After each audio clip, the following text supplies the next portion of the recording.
Welcome back to my channel, Benson's Trumpet Tips. In today's video, I'm going to be discussing trumpet stamina with you.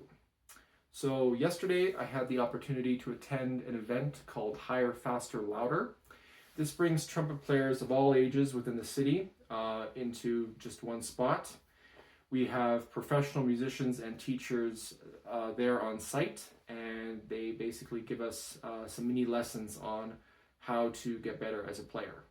So the first three segments basically were run by the professional teachers and the guest speaker that was there, and it was focusing on the fundamentals of trumpet playing. The fourth and fifth part were performances from the professional musicians and the kind of top tier musicians that were there. And the sixth and final part of the event was a mass band compilation, so all the trumpet players would get together and we play a couple pieces together. The pieces that the professional musicians played, I'd say, were probably university or orchestra level in nature, and they would be playing at least 7 to 10 pieces in a row. So you have to have the stamina required to play those pieces back to back to back, doing all the fundamentals, all the playing technique properly, without, tacks everywhere, tuning problems, that sort of thing. So how does this fit into stamina for playing trumpet? Stamina is the ability to play for long periods of time without sacrificing your technique or fundamentals. Stamina is obtained by consistent practice schedules and using specific exercises which focus on increasing your playing duration. If this helps, try to visualize stamina as, let's say, an icon in Legends of Zelda Breath of the Wild with that little stamina meter at the top when, Link's climbing. Or if you're watching a show, let's say like Dragon Ball Z, when the character often mentions stamina being a huge part of their ability to fight and being able to, let's say, transform. One of the scenes from Dragon Ball Z, which I think is a great example of stamina, is that when Vegeta's talking to Trunks about Goku and Gohan coming out of the hyperbolic time chamber, he's noticing that they're completely relaxed, but they look Super Saiyan. So that means that the stamina and energy that they would have used to transform into being a Super Saiyan, they can use to increase their stamina and be at a higher fighting level. So trumpet playing is very similar to that. You want to be at the point where you don't have to go Super Saiyan. You want to get to the point where if you're playing a difficult passage or something that's really difficult is now effortless. If you ever watch a professional musician play a piece or play something, it looks like they're not even trying at all. It looks like this is just their daily performance that they're doing. It looks like, not that they're bored or something, but it looks like it's like no big deal. I can play this difficult passage, this triple tonguing or this high C above the staff. It's no problem. A couple of great ways in order to achieve good stamina in your playing is basically long tones. You can use Clark studies like the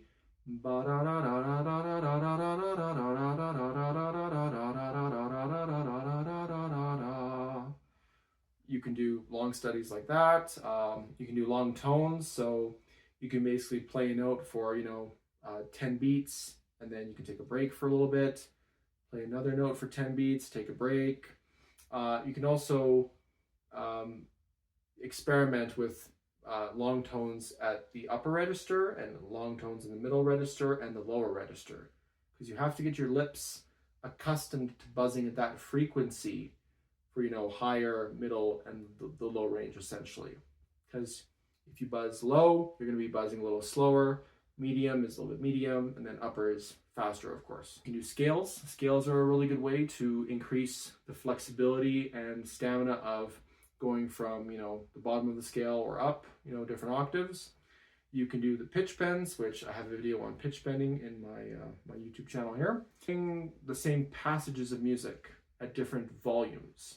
So you want to get your lips accustomed to playing at different volumes for any type of style of music. So if you're playing a march, marches have fortes, pianos, pianissimo, mezzo fortes in the music. So you could try playing the entire piece of music at piano.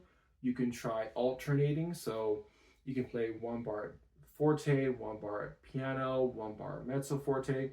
it'll basically trick your lips into not knowing what's going to come next.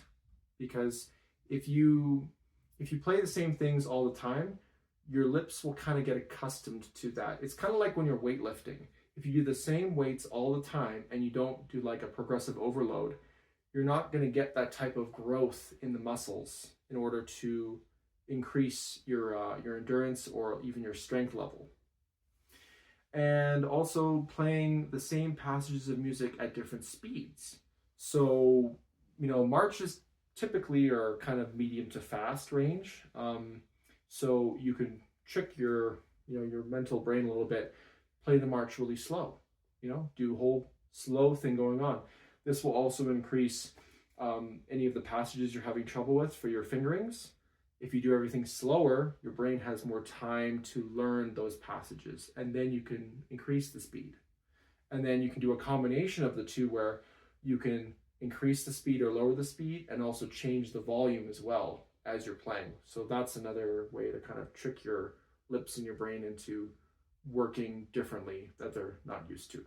The guest speaker that we had at the event, her name was Karen Donnelly, and she is the principal trumpet player of the National Arts Symphony Orchestra.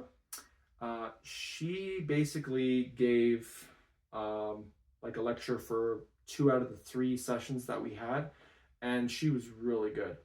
A lot of the things that I've put in my videos, she basically has the same type of principles.